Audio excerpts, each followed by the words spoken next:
stuff, Brad?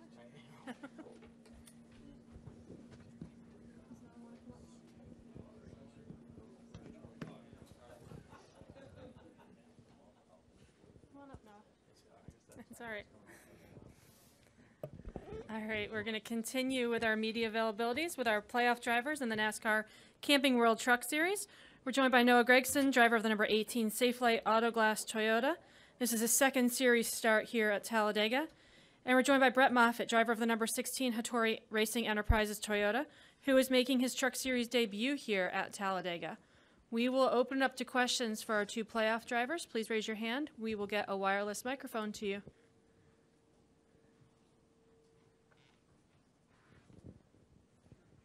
Start here with Bob.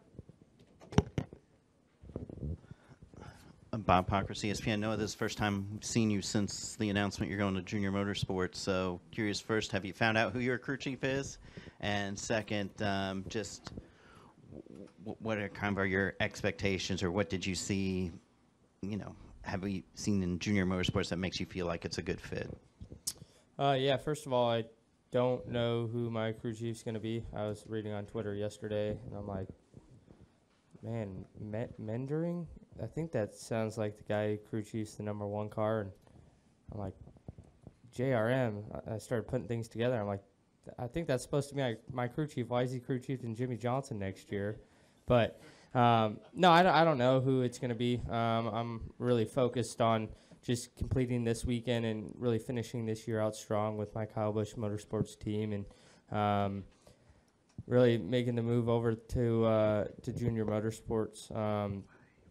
Didn't have an opportunity to run full time with Joe Gibbs Racing. That was our number 1 pick, and to stay within that Toyota racing camp, they've been really good to me. Toyota and TRD, they've been a huge part of my career this far, and so just really want to thank them. But it just wasn't meant to be, so we kind of had to go look for other options. And Junior Motorsports was interested in myself, and both the puzzle piece kind of fit together, and so I'm really excited for the opportunity, and definitely going to try and make the most of it.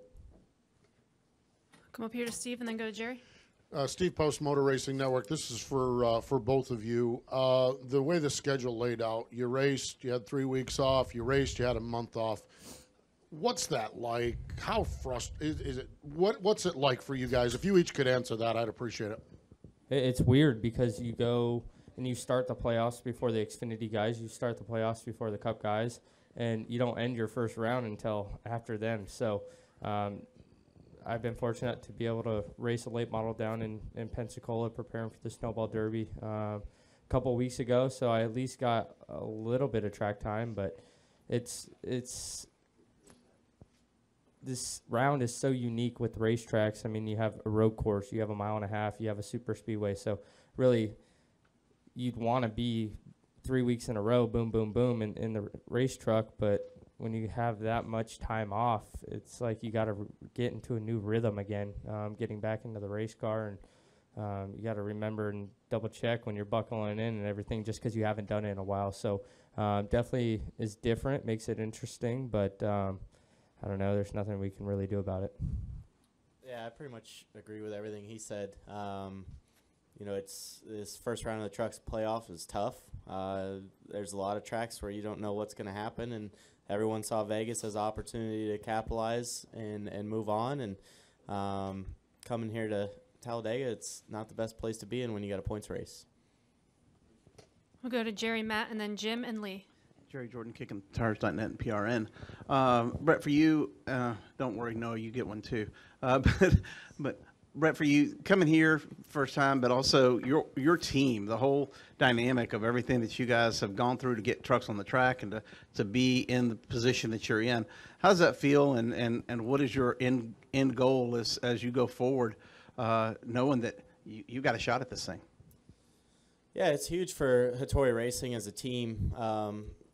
The racing organization he's built in the last couple of years is pretty phenomenal to be a one-truck team and be competing with some of the bigger teams like GMS and KBM. And I think it says a lot to the people and the personnel he put in place to run the team, starting with Mike Gricci and everyone he put in place on the competition side. So it means a lot. And obviously, we've had a lot of struggles this year just getting to the racetrack. But we've made it this far, and I'm guessing everyone's seen our truck so far this weekend where it's been all flat black, and that's not a good sign. But we are going to have the American Red Cross on the car for the race and help raise money for everyone suffering all around the world, really, with all the recent natural disasters. And, when we're having a bad day, we don't have a sponsor on the truck, and that doesn't even compare to their bad days. So glad we kind of get to make it a positive and try to raise some money for everyone in need. And for you, Noah, you're going to the Xfinity Series next year. You've done a few of those races here, but I know you can win a championship in the trucks this year. I know you're in the hunt, but you seem to get along better with an Xfinity car than you do with a truck. What is it about Xfinity Series and those cars that you like, and how much are you looking forward to that transition to getting into those cars? Yeah, it's definitely.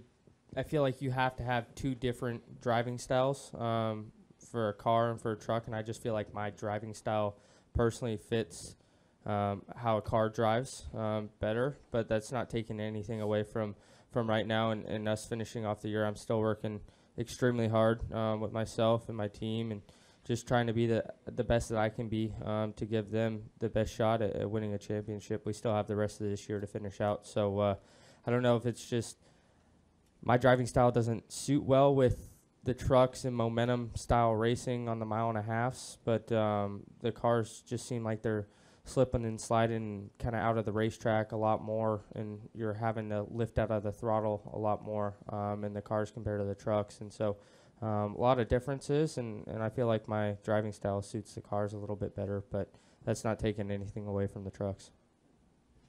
We'll go to Matt. Matt Weaver with Auto Week. First question for both of you guys is, how much information do you want to be sent about playoffs and points during the race leading up to the final stage?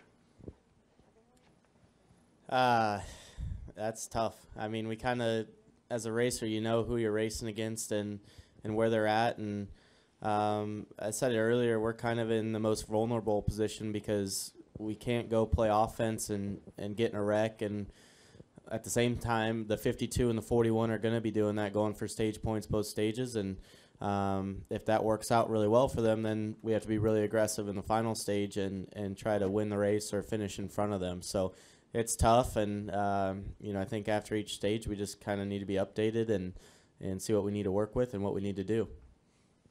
Yeah, I feel like myself and Brett are in the same spots. I mean, I think I'm 23 to the good and 18? Yeah, 18 to the good. So it's like you want to try and survive. I mean, we're still on the good side, but we can't go hang around in the back, because if those guys have really good point stages and we get collected in the third stage in a wreck, we might not make it. So it's nor offense nor defense, but it's just kind of a weird position that we're both in. But for me personally, I have worked really hard with my crew chief Rudy this whole week, preparing for the different scenarios, points wise, and how the race is going to lay out, and just trying to eliminate a factor of question when we're out on the racetrack. I want to be in the know as much as possible. So we've been working really hard on just different situations and what it could come down to, and I feel like we're pretty good on the same page right now. And for Noah, one more for you. You brought up Pensacola. How did that go? And is that one last race in the Super good enough to get you ready for the Derby?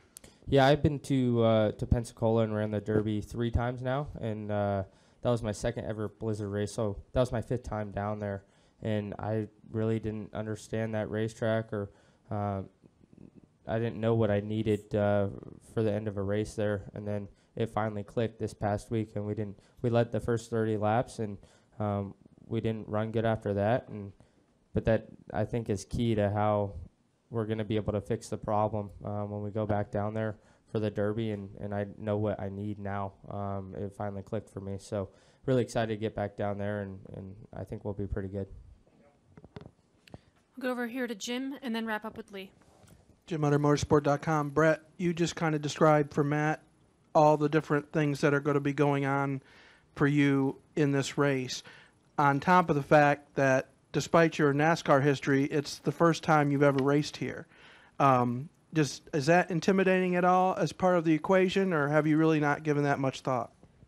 I've been fortunate enough to run Daytona a few times, so this is plain and simple just an easier version of Daytona in a way. You know, the handling doesn't come into play quite as much as it does at Daytona, and so that gives me confidence coming here. Obviously, our first few runs on track, I was just trying to figure everything out through the trials. A little bit touchy here with that seam above the first groove, so you really got to work through there carefully and make sure you're not pushing somebody through there. But other than that, it's just plate racing, and my plate racing history is terrible right now, so hopefully we can change that.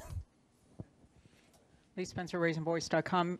Brett, did you know, everybody's saying, oh, we wish we wouldn't have had the time off because it's really hard to get restarted, but for a single car team like yours, did that prove to be beneficial coming into a race like Talladega? Yeah, we certainly needed the time. We didn't have our speed. We wrecked that truck in Daytona, and we didn't have it together until I guess the hauler left at 5:30 the other night to come down here. So, and they needed all that time to do that. So it was a little bit of a rush, but it gave us a chance to regroup. And while we were waiting on the Speedway truck from the body shop, we were able to catch up on the trucks moving forward as well. So it was good for us. And have you talked to Hattori about coming back next season yet? I have not. I've talked to him, but there's nothing done. So I don't know what the plans are. And for Noah, if you were a young driver coming from a late model situation or K&N type of situation, and didn't have a lot of experience in NASCAR's top 3 tours, what would you anticipate the situation would be like for a young, inexperienced NASCAR driver coming to Kyle Busch? What what do you see as their foundation being able to give somebody to help them get to the next level? Like, you mean just how is... What are the resources at Kyle Busch just at Kyle Busch? Motorsports that can help somebody who, like a guy in my situation where... Yeah, I mean, somebody who's coming in from K&N next year that might have, how are they going to help that person get up to speed? What are the resources there that would be beneficial to a driver, a young driver that, is coming in cold and helping them get better and being able to move to the next level? I feel that's a lot like how my story was. There's myself and a guy like Todd Gilliland or Harrison Burton where they grew up racing, and that's all they know. They grew up in the Cup garage, and their dads race Cup, and so they can sit down with their dads and say anything when they're at the dinner table or whatnot. So they've been around it. But for me, I started racing when I was 13 years old, and no one in my family raced, and so it was a little bit of a rude awakening going from the K&N series where it's a lot more laid back, and then you jump into the truck series, and over at Kyle Busch Motorsports, it's very structured. So it's very much like a job, and it's very serious. So it kind of caught me off guard a little bit at first last year, but just using all the resources with Toyota Racing Development, they're very strongly supportive of Kyle Busch Motorsports, and that's definitely a big benefit as a driver. Maybe the most beneficial, and then being able to lean on all the 3 teams there, the team that whoever would be driving for, and then the other 2, and then Kyle Busch who owns it. He's a guy that you can ask questions to. It comes a little tricky for a younger guy because Kyle's never gonna really come to you and say, here's what you need to fix. You have to go to him with a question. And so that's where it's kind of tricky because with a young guy, you don't know what questions to ask. But I think every single week it becomes more and more natural once you get over there, and things start flowing a lot better. Did it help you prepare to take the next step to Xfinity? Yeah, I think it definitely prepared, and it taught me how to grow up on and off the racetrack, and things I need to look for. And so I'd say it's a really good developmental program for a young guy like myself, and go run with another team or something. I don't know if that's going to prepare you for the future like Kyle Busch Motorsports does. So definitely a great organization, and I'm very fortunate to be able to run with them these past 2 years, and it's definitely been a dream come true and an honor. Thank you. All right, Noah and Brett, thanks for joining us today. Good luck tomorrow.